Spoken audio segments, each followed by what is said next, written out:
Gatti, ele fez graduação na Argentina, doutorado na França, e faz 15 anos que ele está no Brasil e trabalha com microscopia eletrônica e nanotecnologia.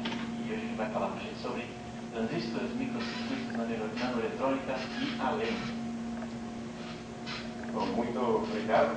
Então, faz 15 anos que estou aqui e não podia falar português. Não, não daria para pagar. Sim, sim. Então, como não me cabe a linguagem oficial de português, eu sei que na USP não é, então eu descobri isso quando eu cheguei aqui.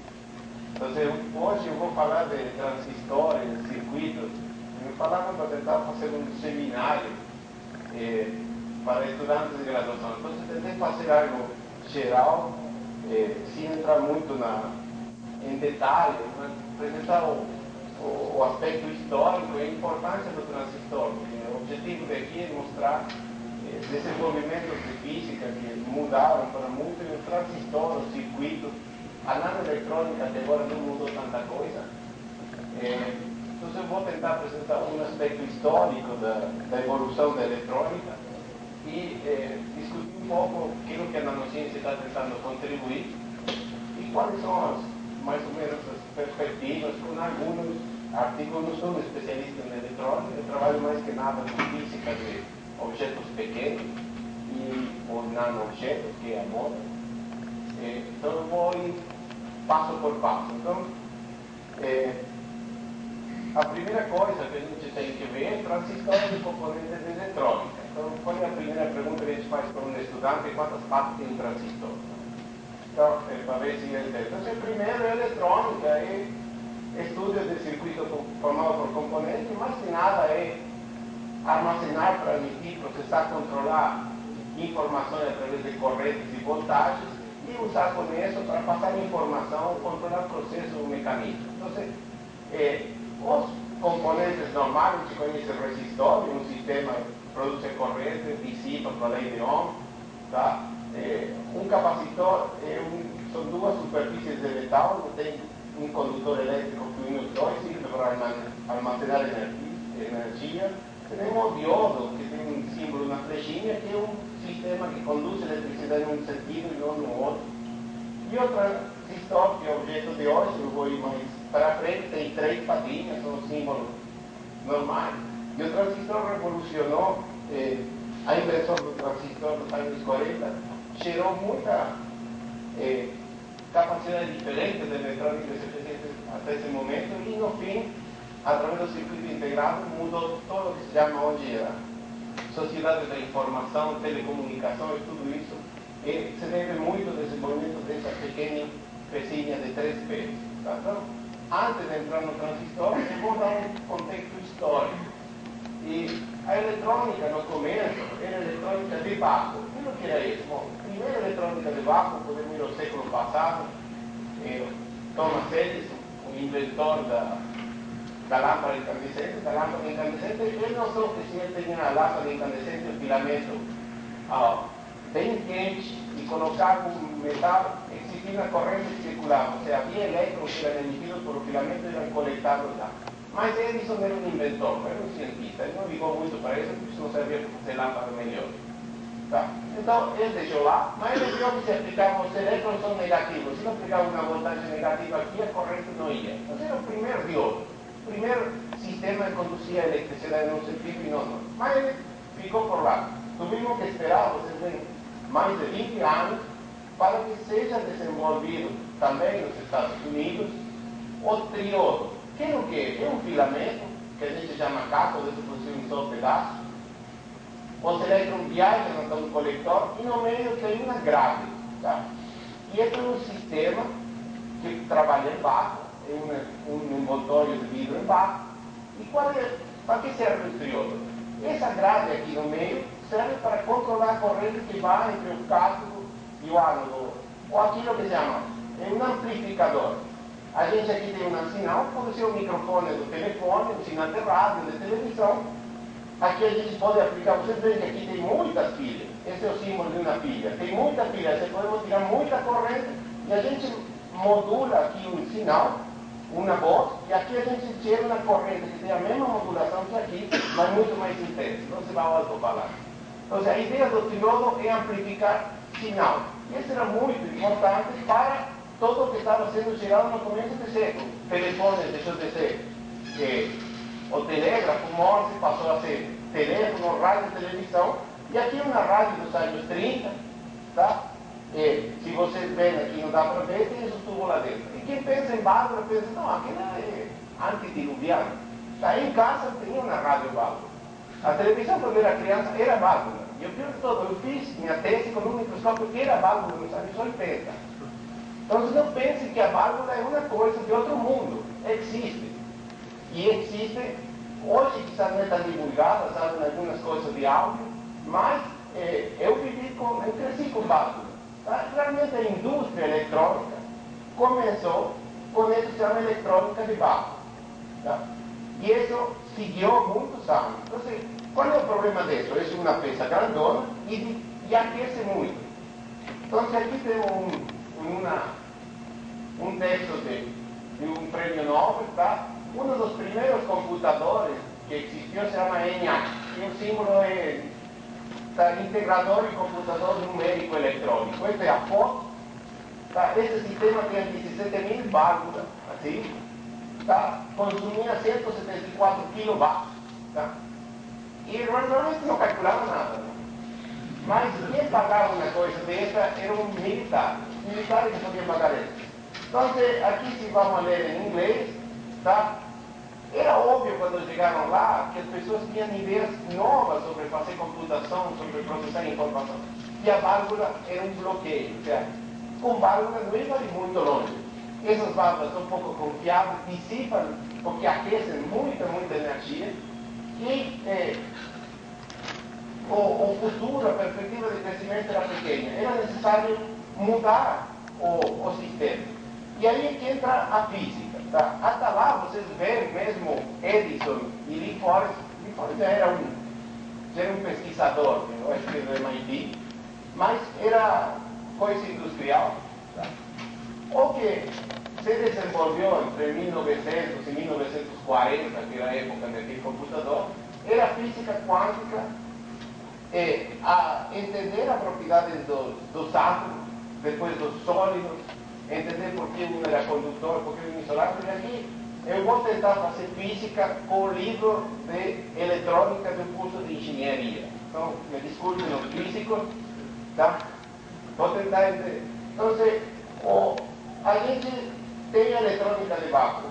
Com o desenvolvimento da mecânica quântica, começamos a entender os materiais. Então, vamos começar por mais simples. Um condutor é um metal, ele tem elétrons livres, tem o que se chama uma banda de condução, e se a gente aplica com uma pilha de diferença de potencial, circula a corrente. Um isolante é um material que não tem esses elétrons livres, se a gente aplica uma pilha, não circula nenhuma corrente.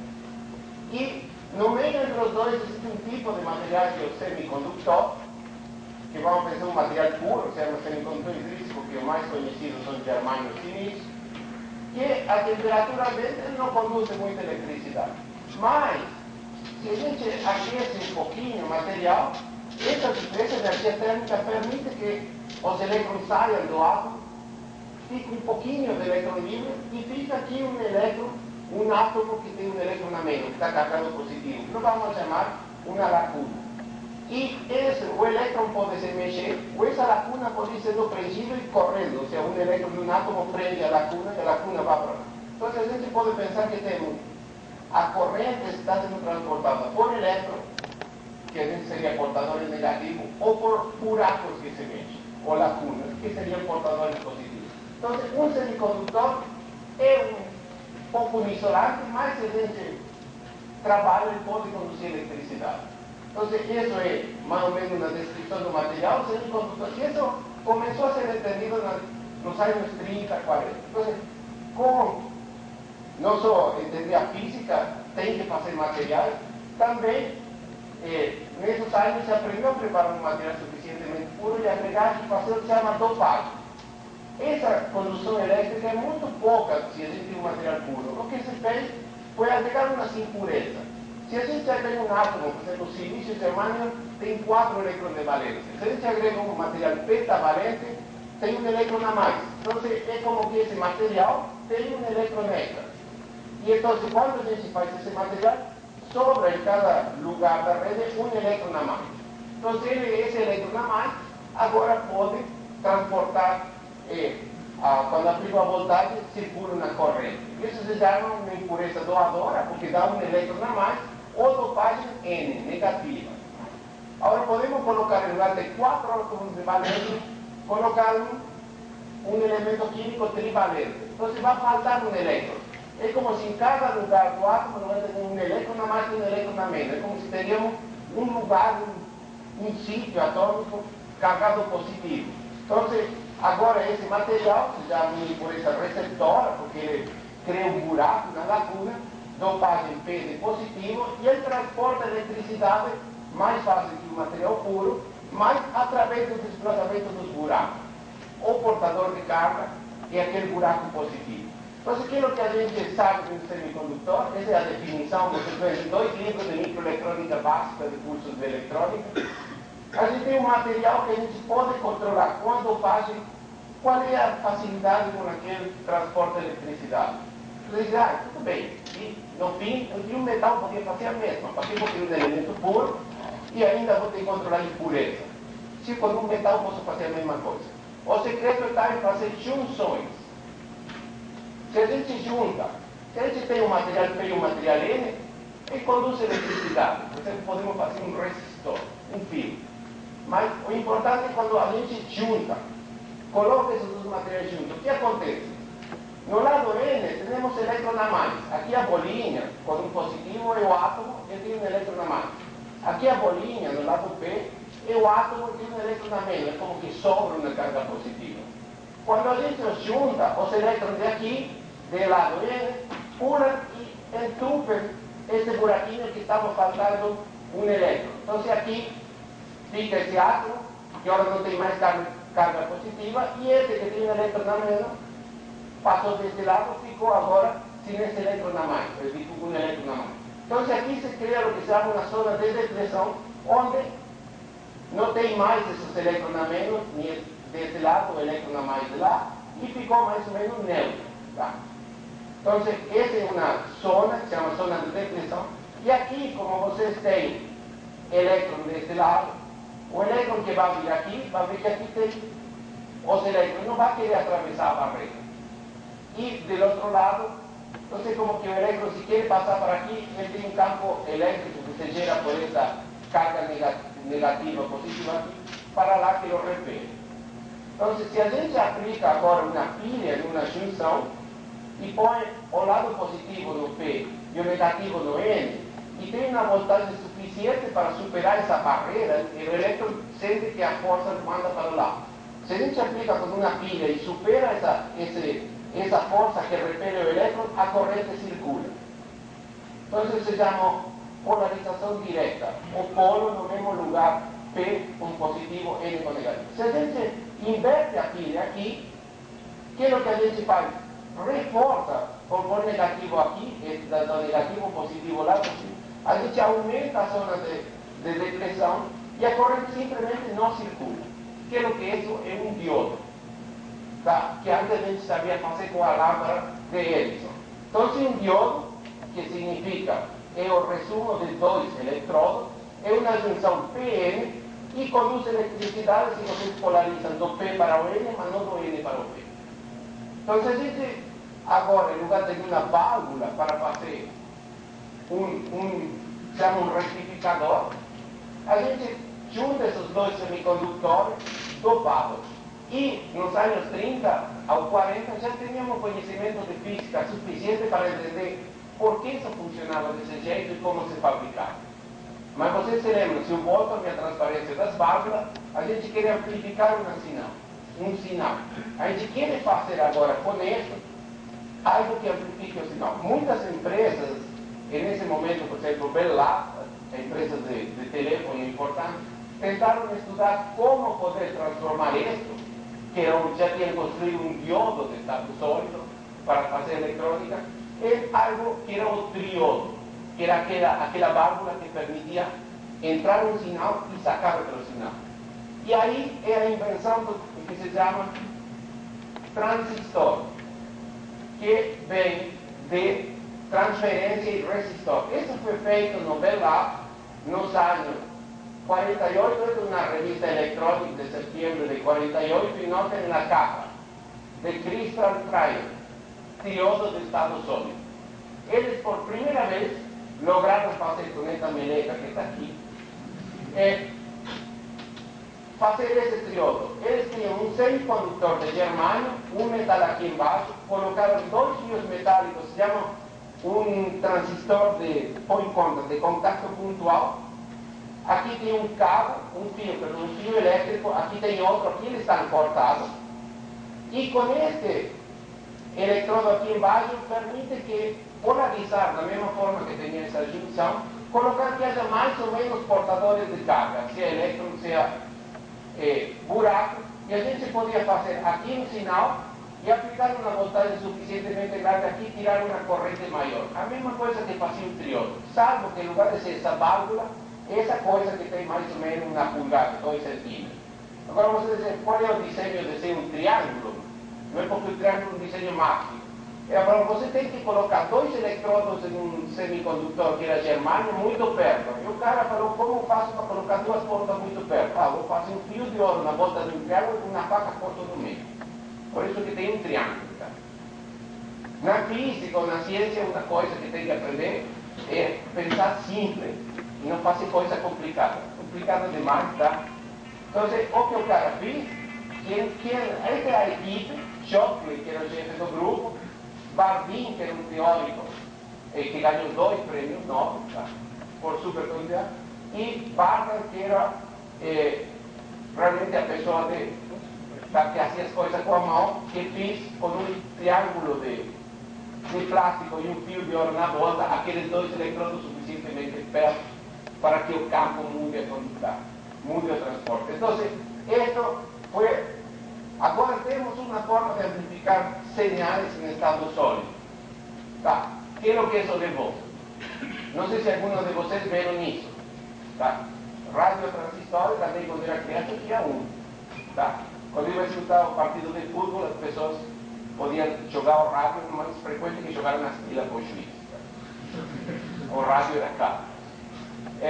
Então, no ano 54, e depois a Sony, os japoneses, depois da guerra, também começaram a fabricar não mais aquele transistor de duas pontas, aquele foi comercializado como transistor tipo A da Bell Lab, ou seja, aquela coisinha com duas pontas se tornou um produto comercial e as pessoas poderiam fazer amplificador, e a primeira aplicação era o rádio. Vocês já viram, a telecomunicação está vindo, depois veio na televisão, e todo isso era com germânio. Germânio é um material que era mais fácil de obter puro, silício era muito melhor do ponto de vista do material, mas a temperatura de fusão é muito mais alta e teve muito mais trabalhos químicos, engenheiros de materiais para lograr produzir silício suficientemente puro. Então, no começo é germânio, mas germânio é um transistor mais frágil, quebra mais fácil, queima mais fácil. Tá?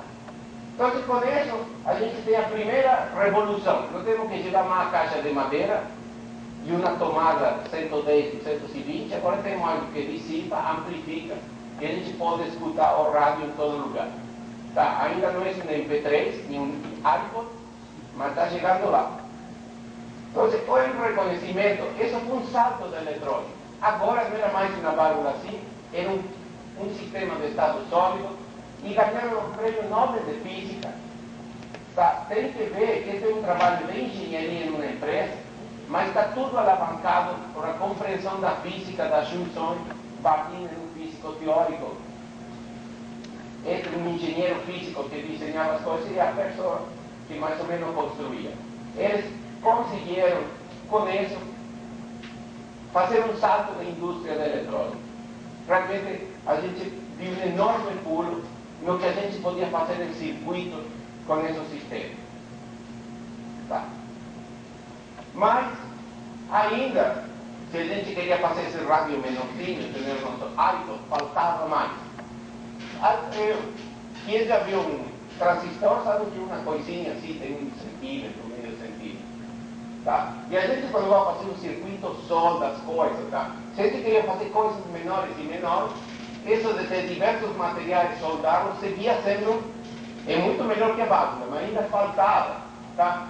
Então, esse Charles Kilby, um pesquisador que também ganhou o prêmio Nobel, a gente já vai ver porquê, em Texas Instruments, que era uma empresa pequenininha de semicondutor em Austin, começou a dizer: quero fazer um circuito mais pequeno, é muito complicado, são materiais diferentes, processos diferentes.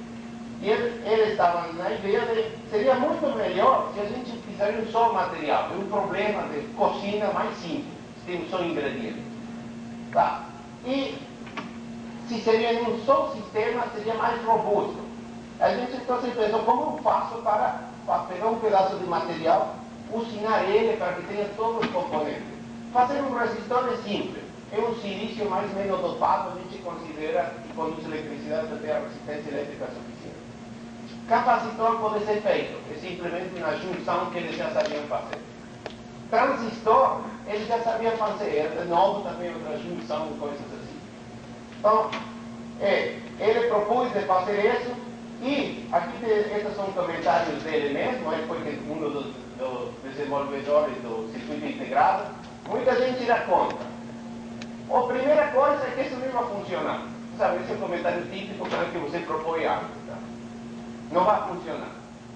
Tá? Por quê? Nesse momento, vocês veem, 10% do transistor era o que prestava.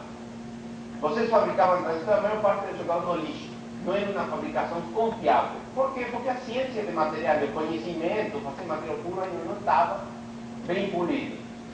Tá? Outro grupo de gente dizia: mas fazer tudo com um só material, quando para transportar eletricidade tem metal, para fazer uma junção tem silício, por que tentar fazer só com um só? Isso não é otimização dos recursos naturais.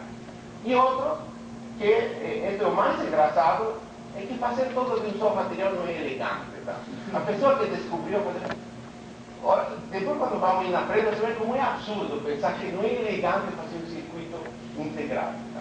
Mas, falaram, a gente passou anos para fazer aquele tal sólido, agora você tem que mexer tudo junto, não dá, não fica bonito. Tá? Então, o que é que esse senhor fez? Essa coisa tem mais ou menos uma pulgada. Ele fez um circuito, o primeiro circuito integrado, é um oscilador. Realmente é um sistema que tem 4 eletrodos, tem 2 resistores, um capacitor e um transistor. Eu acho, são 4 componentes. Ele na empresa falaram: você me prova que você logra fazer tudo com silício. Então eu fiz todo separadinho, funciona. Então agora faz tudo junto num pedaço. E ele fez isso, tá? Aí está o desenho da peça que ele fez, um oscilador de 1.3 MHz, eu acho. Então os primeiros componentes que eles lograram fazer em Texas Instruments, esse tinha 4, depois tinha dozenas. Tá? Hoje, tranquilamente, tem milhões de componentes em um circuito integrado, em um processador de computador. Então, se vocês veem, a gente passou de dezenas a centenas de milhões. E tudo isso reduzindo o custo. Hoje não custa nada fazer isso. Mas esse é o primeiro circuito integrado que foi feito por Kilby no ano 58 em Texas Instruments, que ganhou o prêmio Nobel no ano 2000. Tá? A gente chega lá. Mas então, o que eles fizeram? Vamos fazer tudo em um só pedaço. E eles, obviamente, tiveram um certo problema. No começo, para ser aceito, que isso era a boa forma de fazer eletrônica. Então, nos anos 60, eles tentavam vender isso com Gordon Moore, que era a pessoa que iria fundar a Intel, e as pessoas não queriam muito. Tem 2 coisas nos Estados Unidos, olha, a parte militar, mísseis, e o caminho à Lua. A adoção do circuito integrado para tentar fazer eletrônica dos mísseis foi um apoio importante, e na Texas Instruments, tentando popularizar o circuito integrado, lançou no ano 64 a primeira calculadora, tá? Usando um circuito integrado. Vocês veem, o que é isso que está aqui? O papel, não tinha display naquela época. Tá? Mas um circuito integrado na calculadora era tentar ver que o circuito integrado era útil para a sociedade. Então, isso foi no ano 64. que lançaram a Texas Instruments, o primeiro produto comercial com circuito integrado desenvolvido 6 meses antes. E todo o secreto do circuito integrado está em que a gente usa um pedaço de silício, um bloco, um wafer, a tecnologia que é chegada a produzir monocristais muito grandes, e a gente usa litografia, que é iluminar, por exemplo, um polímero que é sensível, onde a luz ataca, por exemplo, ele dissolve, vocês depois fazem um ataque químico que come, e vocês vão fazendo um baixo relieve no material, utilizando luz e um polímero que faz máscara. Tá? Você tem uma máscara onde ilumina, dissolve, depois faz um ataque químico, faz um ataque de ímã, faz um buraquinho lá. E aí vão desenhando todos os componentes em um só pedaço de silício. Por que isso é barato? Não é porque o silício é barato, é porque vocês podem desenhar um transistor ou desenhar milhões, é o mesmo. Vocês iluminam uma área grande. É de lá que vem o secreto de ser barato. O processamento paralelo. E isso é o que se chama de cima para baixo. A gente já vai explicar por quê. Isso é porque a gente começa com um pedaço grande e vai dividindo ele em pedacinho mais pequeno. Isso se chama aproximação em inglês top-down. Então, o secreto do processo litográfico que vai usinando aquele pedaço de silício é o processamento paralelo com luz. Tá? No começo as coisas eram grandes, de micro, hoje é muito menor que isso. Estas são fotos, por exemplo, de um circuito da IBM. Tá? Tem muitas camadas, hoje os processadores não é só o desenho, não é um baixo relieve simples, tem redeposição, redesenho. Tá? E para fabricar um circuito desses se usa fábrica, tá? A microeletrônica logrou algo que muito pouco tipo de indústria. Uma fábrica para fazer circuitos modernos custa bilhões de dólares, 3, 5 bilhões de dólares, para produzir aquele processador que provavelmente sai por 10 dólares, 20 dólares. E essa fábrica tem anos de desenvolvimento de tecnologia e de ciência dentro, mas o produto final não custa nada. Há um investimento gigantesco, é uma das indústrias mais exemplares na eficiência, velocidade e redução de custos. É incrível quando vocês entendem todo o equipamento que tem lá dentro e invertir $1 bilhão numa fábrica que no fim se paga em 2, 3 anos. Qualquer fábrica nova, em 2, 3 anos o semicondutor está pago. E a tecnologia que é dentro de uma fábrica é gigantesca. Eu não posso entrar em detalhes sobre o tipo de facilidade que é usado, mas o que é importante é que é incrível ver que o circuito integrado sai de uma fábrica de bilhões por centavo. Você sabe que qualquer coisa que cabe na hora fica infinitamente caro. Aqui as coisas saem por eficiência incrivelmente barata. E os processadores modernos têm milhões de transistores. A gente está falando mais daquele transistor, é milhões de transistores processados em paralelo. Tá? Obviamente, a pessoa que contribuiu, que era aquele Jack Skilby, que eu citei várias partes dele, ganhou o prêmio Nobel de Física no ano 2000. Os físicos puristas poderiam dizer que ele era um engenheiro, mas aquele integrado, tudo que a gente tem, desde esse portátil, celular, iPhone, tudo depende do circuito integrado. Tá? Todas as telecomunicações, a internet, tudo isso hoje é graças à integração que a gente pode fazer arquitetura e fabricar essas coisas terrivelmente complexas por dezenas de dólares. Para o público normal, em uma usina que custa bilhões. Tá? Então, ele ganhou o prêmio Nobel no ano 2000, porque você esperou muito, porque ele está com cara de bravo lá. Mas provavelmente ele ganhou grana dos direitos do invento. Tá? Mas poderia estar mais sorrindo. Aqui tem algumas coisas, por exemplo, se vocês entram no site da Intel, eu peguei um documento do ano 2006, esse é Kirby, o inventor do circuito integrado, com os wafers. No começo os wafers eram pequenininhos, 1 pulgada, 2 pulgadas, hoje são 30 centímetros, um wafer assim grande que é processado em paralelo. Existem poucas fábricas no mundo, são umas poucas, o investimento é enorme. E a fronteira agora está vendo se é viável economicamente fazer wafers de 45 centímetros, 450 milímetros. Tá? E aqui eles processam, vocês veem, dezenas de processadores de uma vez e Isso é o estado da arte que hoje tem. A gente tem, no 2006, as linhas dos transistores das coisas eram 65 nanômetros. Tá? No 2007 já são comercializados transistores que têm isso já é bem menos que 1/10 de micro, já é 1/20 de micro, e a gente espera em 2008 já comercializar sistemas com a metade do que era comercializado em 2006. Se o tamanho das coisas vai sendo menor, os sistemas vão sendo mais eficientes, um circuito cada vez mais complexo, mais fácil.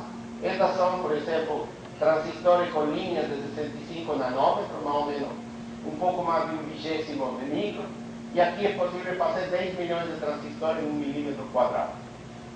Então, se imagina no preço de um transistor que terá meio centímetro.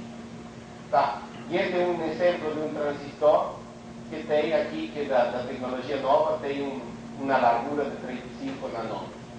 Tá? Tudo isso está lá dentro, feito paralelo num sistema de lá. Então, a Intel, vocês conhecem pelo Pentium, conhecem a miniaturização e a qualidade de materiais, a precisão de fabricação é incrível, porque alguma vez viu uma fábrica de semicondutores. É simplesmente absurdo o que os caras podem fazer. Mas, o mais impressionante é que eles, como bom americano, sabem fazer dinheiro com isso. Invertem e saem barato e todo mundo pode tirar proveito. Tá? Vocês sabem, hoje no Brasil, acho que tem em promédio 2 celulares por pessoa. Tá? Então, e de internet e de computador, é incrível que foi possível fazer, que poucas indústrias, pouco tipo de trabalho logrou esse sucesso que a indústria eletrônica tinha. Então, se existe algo que não dá para deixar de mostrar, se a gente fala de microeletrônica, que é a lei de Moore. Moore foi um dos fundadores da Intel, e é um dos primeiros que defendeu com Kilby o circuito integrado. E ele montou a empresa dele, que era a Intel, tá? E nos 70 lançou o primeiro processador Intel, o 4004, e ele propôs que o número de transistores incorporados no chip vai mais ou menos duplicar cada 2 anos. Então vocês veem, é um target, um objetivo terrível. E ele vem sendo cumprido quase ao pé da letra, desde o ano 70 até 2000, com algumas variações. Tá? Mas eles hoje têm tranquilamente o transistor no processador já está, você viu, em cima de 1 bilhão. Tá? Então, isso é incrível. Só que aqui, eu mostrei, o tamanho vai indo. Chega um momento que o vácuo não tem tamanho, não dá para diminuir menos de um átomo. Tá? O que é o que acontece? Aqui tem uma barreira. A gente está comendo a ser pequeno demais. Tá? E aí é que surge, está atingindo o limite dos materiais, a gente não pode diminuir mais. Por exemplo, eu gosto de mostrar isso, porque é uma coisa feita com microscopia eletrônica, para mostrar o tipo de tecnologia que a indústria de semicondutores. Este é um estudo feito em Bell Labs, por David Mueller, é um microscopista que fazia tese ao mesmo tempo que eu. E isso é o que se chama um MOSFET, Metal Oxide Field Emission Transistor. Aqui temos a fonte, aqui temos a camada que transporta a eletricidade, aqui temos um metal que faz, com o potencial a gente controla a corrente que passa, e para o nosso sistema, você se lembra, a gente usa algo para mandar um sinal, e aqui o sinal se amplifica. Só que este sistema tem aqui um eletrodo metálico que aplica um potencial no que se chama nosso canal.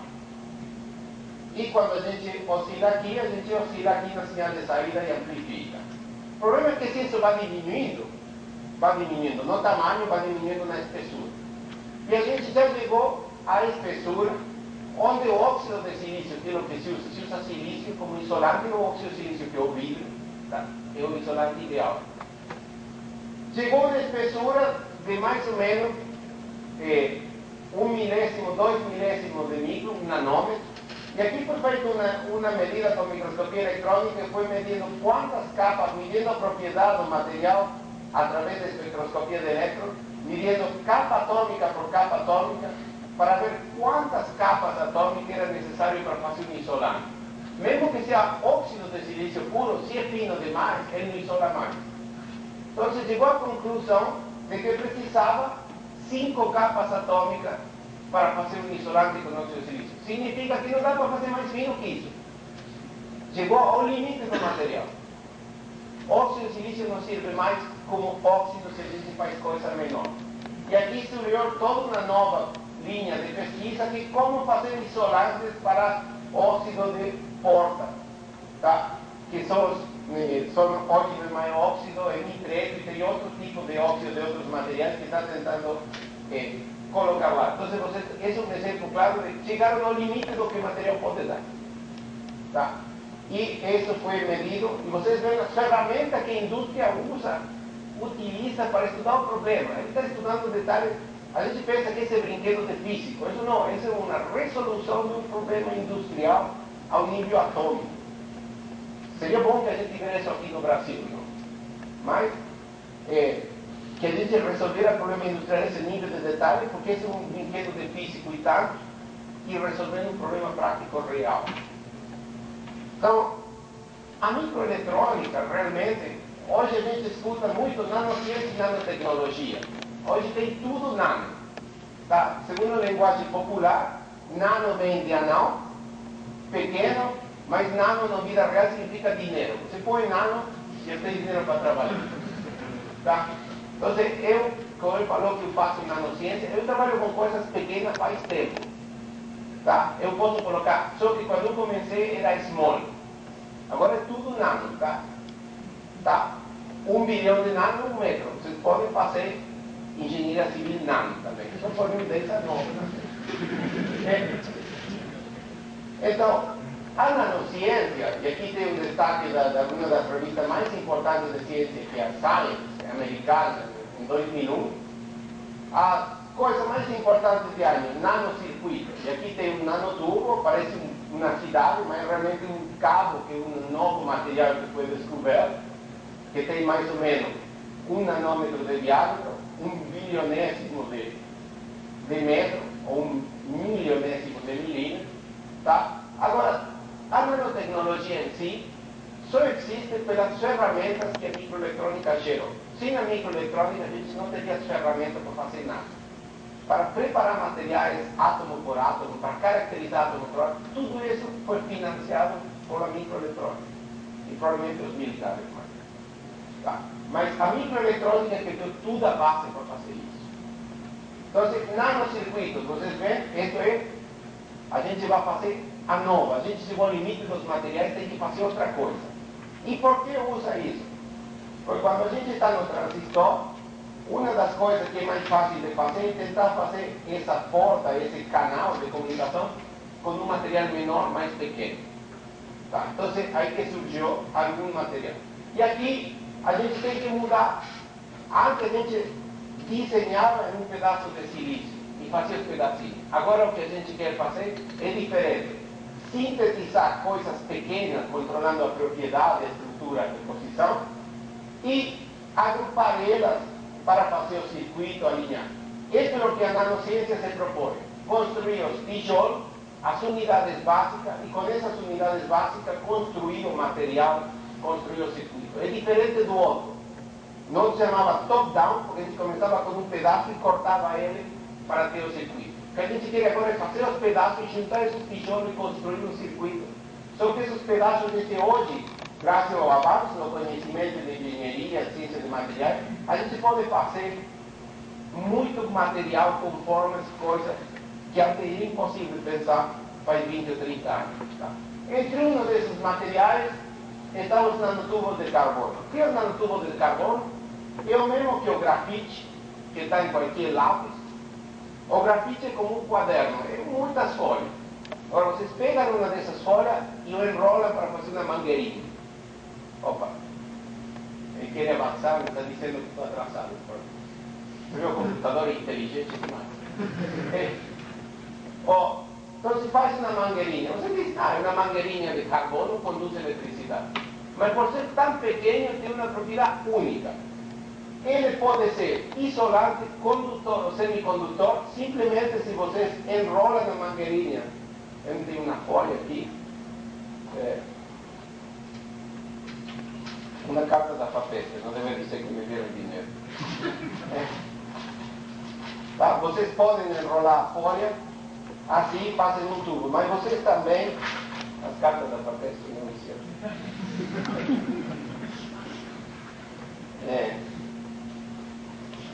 Vocês podem enrolar a FAPESP também. Tá? Vocês podem enrolar direito, mas vocês podem enrolar com um pitch, com um passo, como fazendo um parafuso. Isso se chama helicidade. Tá?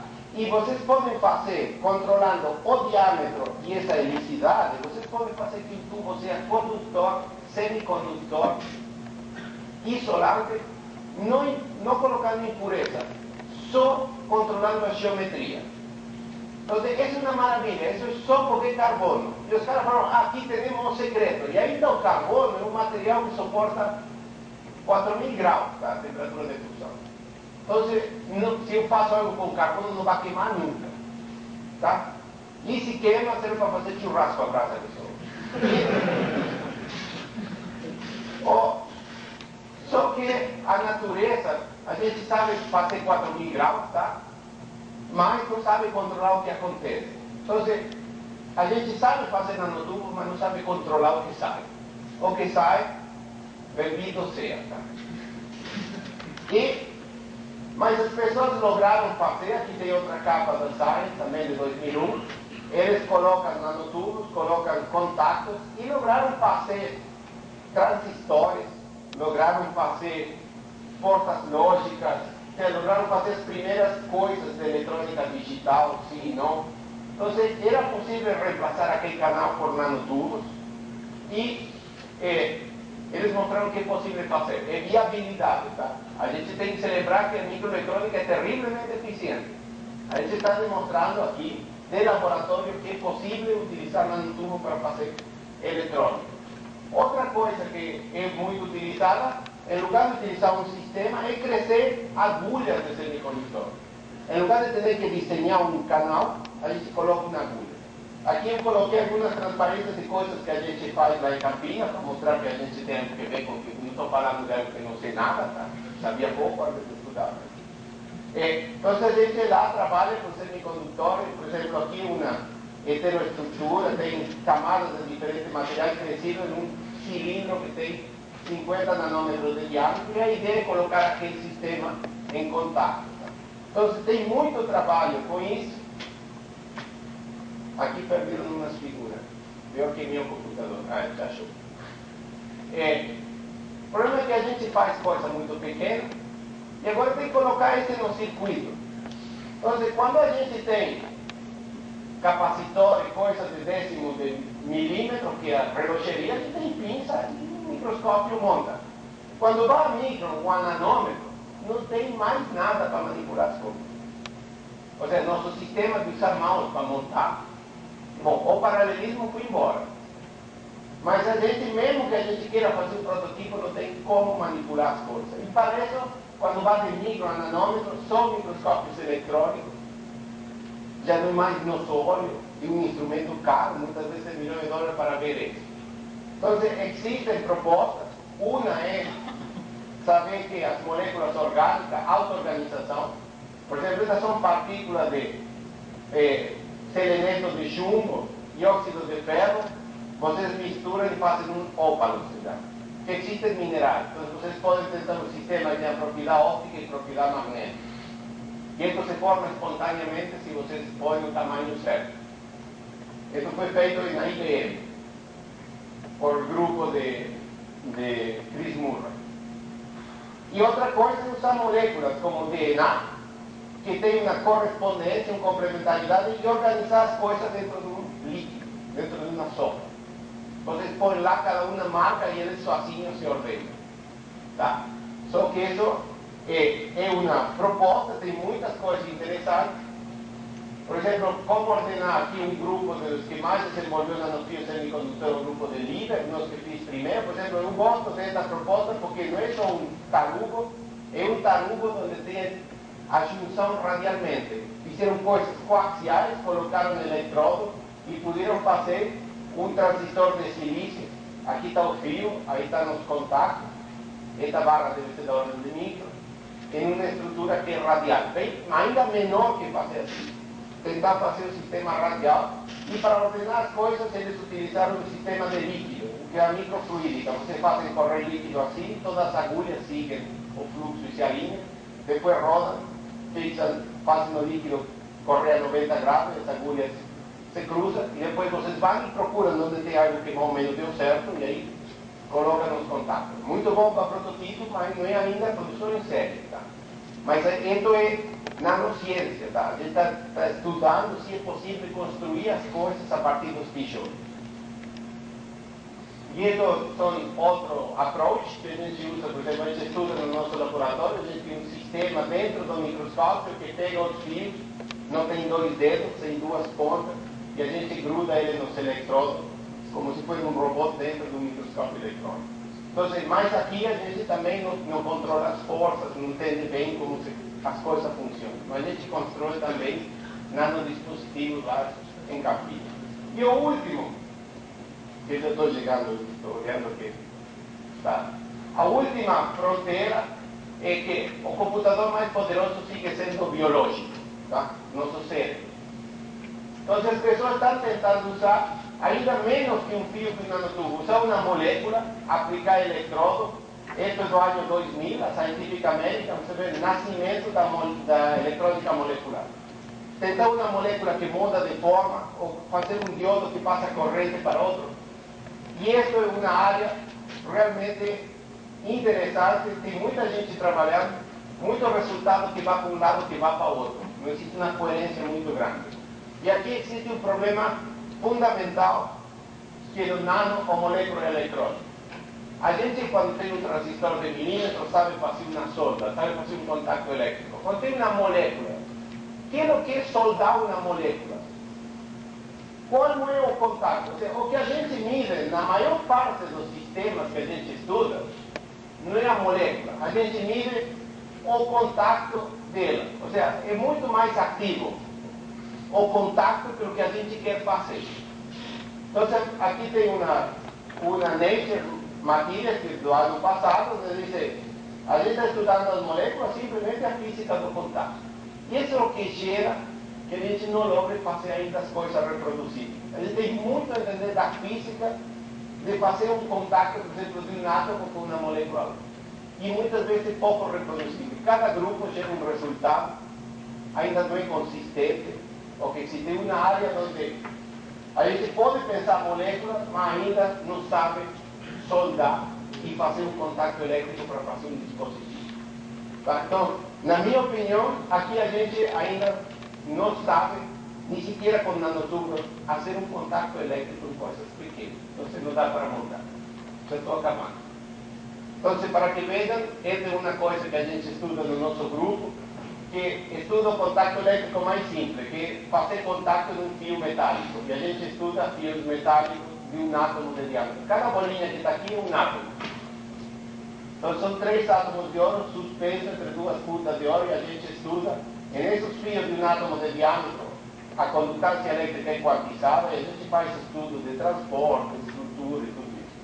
E hoje eu recebi que nosso trabalho que a gente faz na área de metais foi escolhido como highlight do primeiro ano da Nature Materials, um artigo que a gente fez no ano passado. Então a gente também faz coisa que presta. Mas para acabar, tem algumas reviews que eu queria ver. Aqui um artigo do David Mueller, que agora está em Cornell, está mais.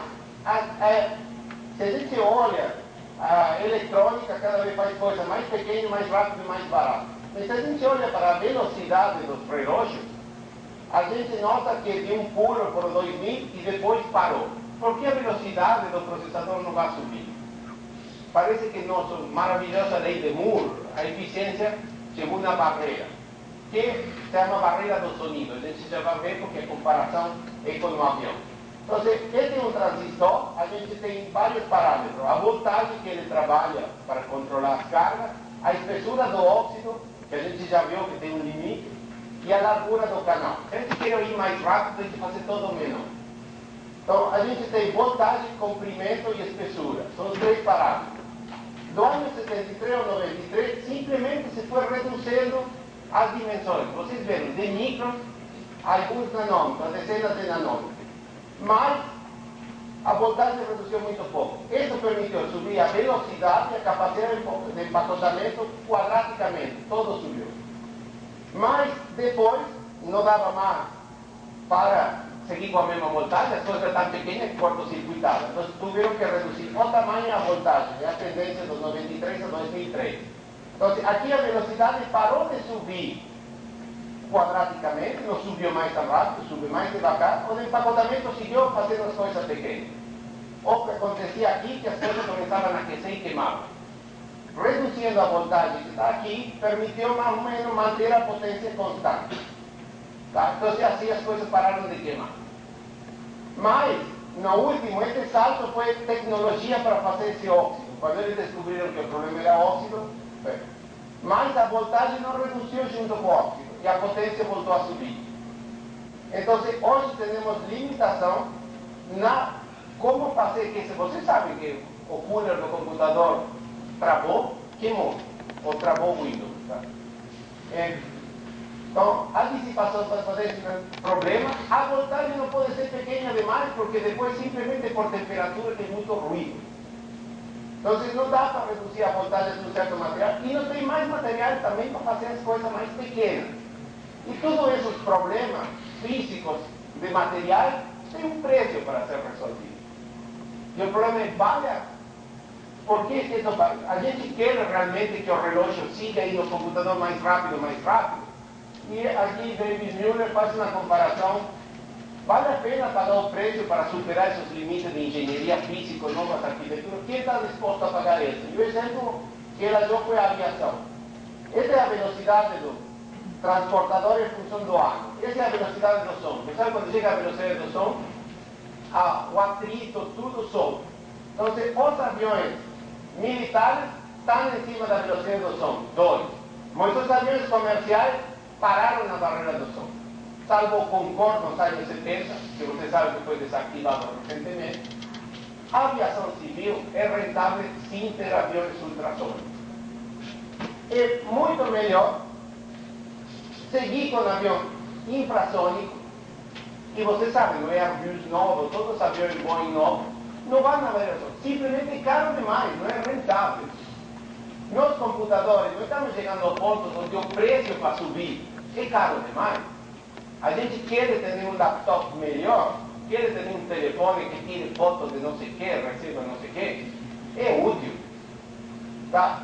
Então, a ênfase recentemente é não seguir mais aumentando, senão melhorar a estrutura. Que fazer 2 processadores, paralelizar e deixar de fazer menor, que fragiliza, para fazer algo mais confiável. Então, aqui ele compara as companhias de semicondutores, viram que não quer mais ninguém pagar o preço de fazer menor. E as campanhas de comercialização deixaram de pensar em velocidade e mostram como eles sabem trabalhar com o power, todo mundo já queimou coisa, processador, e coisas que antes não eram, que era compatibilidade, confiabilidade. E isso não tem mais ou menos como o mercado se baseia para carro.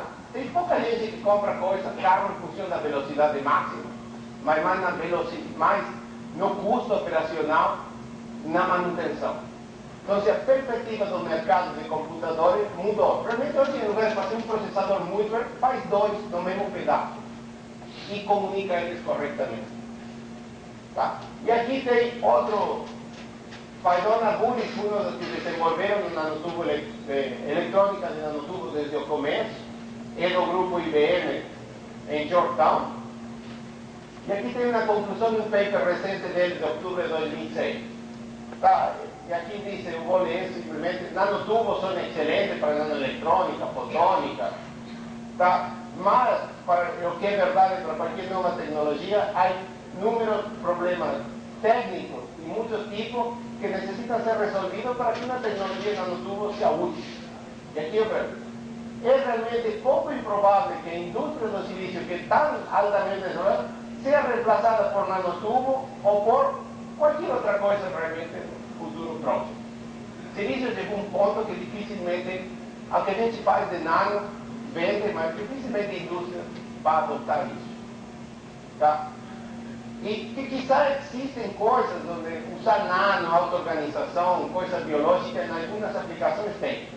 Mais difícil, por um momento, no curto prazo, que eles vão realmente ter uma revolução que vai deixar de precisar de fábrica que custa milhões de dólares. Tá? E aqui, para a última transparência, a conclusão do Kilby, que ganhou o prêmio Nobel por circuito integrado, ele ainda é otimista, em tudo 2000. Eu acho que a gente tem que seguir trabalhando porque vai haver coisas novas. Como no momento do transistor, estuvieron trabalhando muitos anos para conseguir o transistor. Agora, tem muitas limitações físicas. Por exemplo, hoje para ativar um transistor digital, de 1000 elétrons já está bastante abaixo de 100 elétrons. Como tem elétrons de menos, tem ruído de mais. A gente começa de novo se sigue miniaturizando os problemas físicos.